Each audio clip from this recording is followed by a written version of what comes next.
All right, today we're jumping into the incredible story of a man who changed the course of history, not with an army, but with quiet wisdom.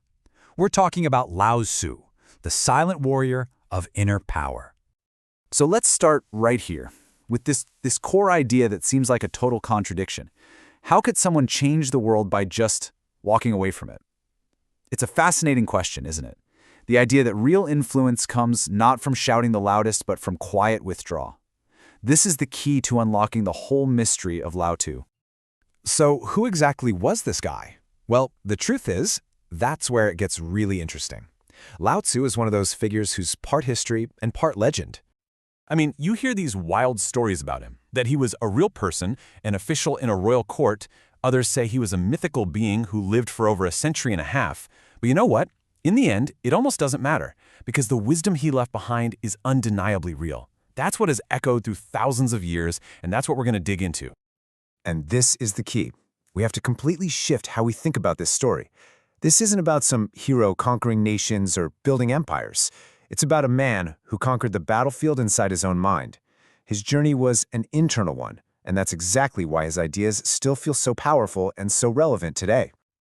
To really get his philosophy of silence, you've got to understand the world he was born into, because it was anything but silent. It was a world of chaos, and that chaos directly shaped his search for a better way.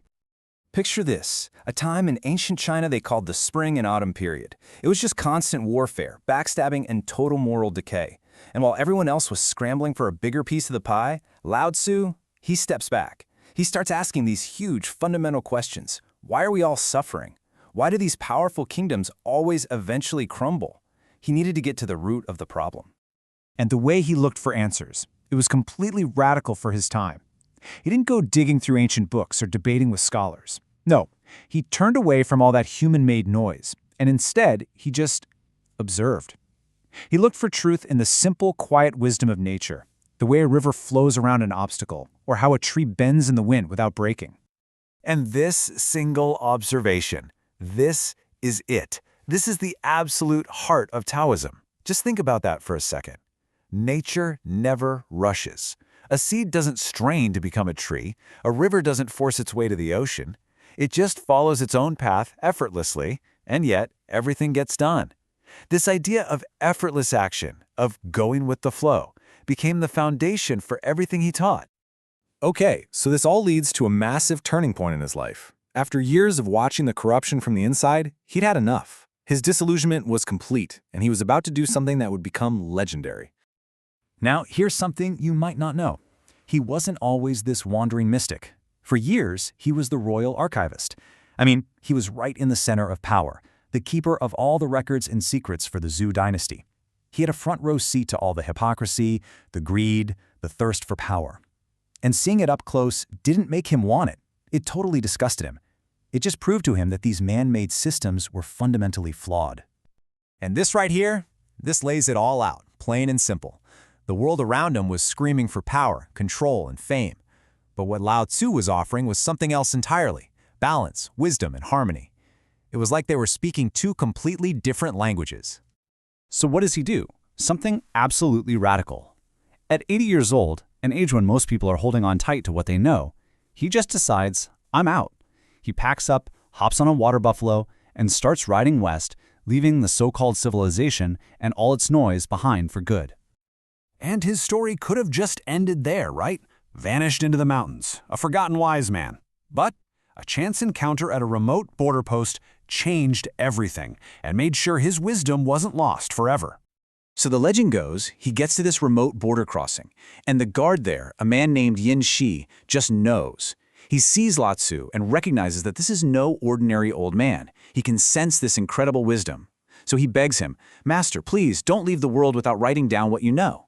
And so, Lao Tzu stops, writes down his entire philosophy in about 5,000 characters, hands the book to the guard, and then disappears into the mist, never to be seen again. And what he wrote down? Wow. That book, the Tao Te Ching, flips everything you think you know about power right on its head. It's filled with these brilliant paradoxes. In a world that values brute force, he says true strength comes from being flexible, like water. In an age of selfish rulers, he says the best leader is the one nobody even notices. But the biggest message is this: Real power isn't about controlling other people, it's about mastering yourself. Which brings us right back to that paradox we started with. How did this man become so incredibly influential? Because he didn't want it. Think about it. We trust people who want nothing from us. He had no personal agenda, no desire to control anyone, and that made his wisdom feel pure, authentic, and incredibly powerful. And that's why he's been remembered for thousands of years, inspiring millions, from emperors to artists, Because he was totally okay with being forgotten. The very act of letting go of his own ego is precisely why his legacy became immortal. By wanting nothing, he ended up influencing everything. Okay, so that's all fascinating history, but what does it actually mean for us, right here, right now? How can the wisdom of a guy who rode a water buffalo 2,500 years ago help us navigate our crazy, busy modern lives? Look, this isn't just some dusty old philosophy. It's like a practical toolkit for living today. Just look at this. When life gets totally overwhelming, the answer isn't to hustle harder, it's to become still. When people try to pressure you, you don't fight back with force, you detach. When they try to control you, you flow around them like water. Each of these ideas is a powerful, timeless tool for finding peace by looking inward instead of outward. And let's end on what might be his most profound idea of all. We always think growth is about adding more achievements, more followers, more stuff. But Lao Tzu says, no. True transformation doesn't come from adding. It comes from letting go. Letting go of the rigid idea of who you think you are. Because it's only in that empty space that you can finally become who you were meant to be. A lesson from the master of silence that's as true today as it ever was.